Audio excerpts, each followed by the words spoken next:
दबा ठाकुर आज जीवन में बड़ होती आज बड़ होती पितामाता आज्ञा पालन करी पितामाता सेवा शुश्रूषा करी ठाकुर कहले मु केवल माँ को खुशी करवा मो जीवन तपस्या खाली माने ये संसार रे मार कौन विकल्प नाई माँ हूँ स्नेहमयी ममतामयी करुणामयी स्नेहमयी माँ हूँ शांतिर जमुना पवित्रतार गंगा सहिष्णुतार पहाड़ आ प्रेमर अस्तनती धारा तेणु मार ममता निकट में माने सब हार मानिज ये संसार में माँ ठार कहीं बड़ ना तेणु ठाकुर कहले माँ को से दिन क्लास ठाकुर छोट ही पढ़ुले थे तर प्रधान शिक्षक क्लास को गले कहले पिलाने मुझे केतटा प्रश्न पचारि पहला तुम जीवन लक्ष्य कौन पिला माने किए केते कथा कहले कि अनुकूल बालक ठिया कहले सार मो जीवन लक्ष्य हूँ माँ को खुशी करवा समस्त आश्चर्य होगी कौन जीवन लक्ष्य कि डाक्तर हम कि इंजीनियर हम कि शिक्षक हम एक कथा कहती तुम जीवन लक्ष्य कौन माँ को खुशी करवा सार या व्यतीत मोर जीवन में द्वितीय लक्ष्य किसी ना मो जीवन में माँ को खुशी करवा माँ को मन में हस भरीदबा ये हूँ मोर जीवन साधना कौन से कारण यदि मो माँ का मुख कला पड़ जाए ये सारा संसार टा मत अंधार देखा जाए तेणु माँ को खुशी करी से दिन माता मनमोहन देवी कहते अनुकूल तो बापा तो चली गले बापा किए शिवचंद्र चक्रवर्ती चली गले मु भी चली जी मु भावुची मु गला पूर्व ये संपत्ति को तुम तीन पुओं भाव समान भाव बांटी देवी तीन पुओ भर तीन पुओ किए ठाकुर खेपुदा बादलदा तीन भाई से ठाकुर कहते माँ गंभीर होगी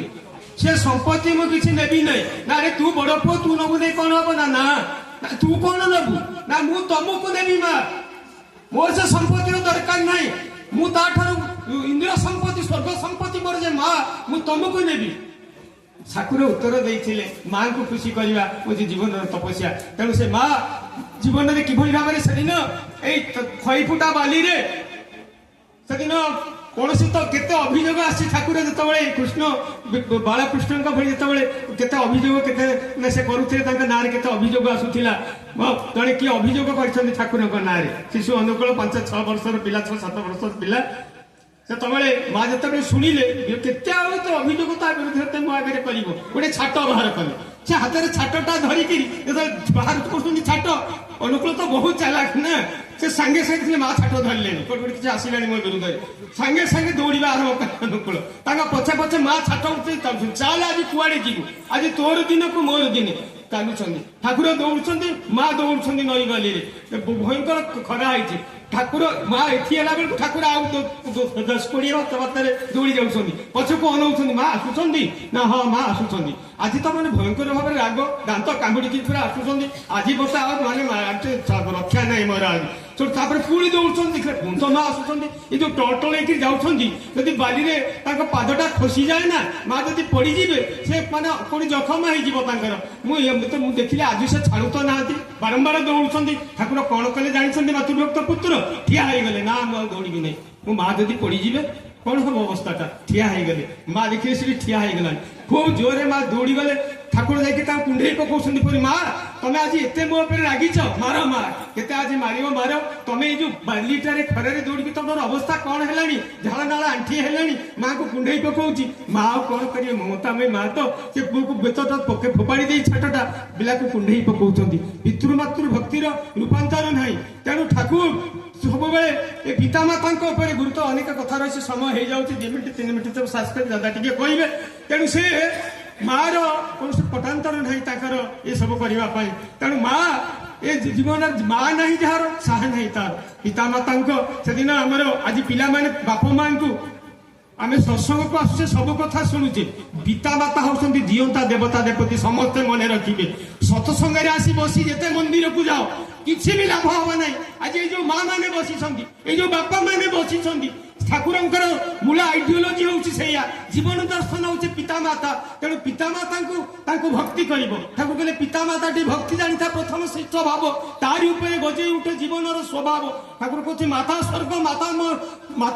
माता धर्म मातामय सर्व माता भिन्न ए जगत सकल ही सब जो जन मातृपूजा करे जगत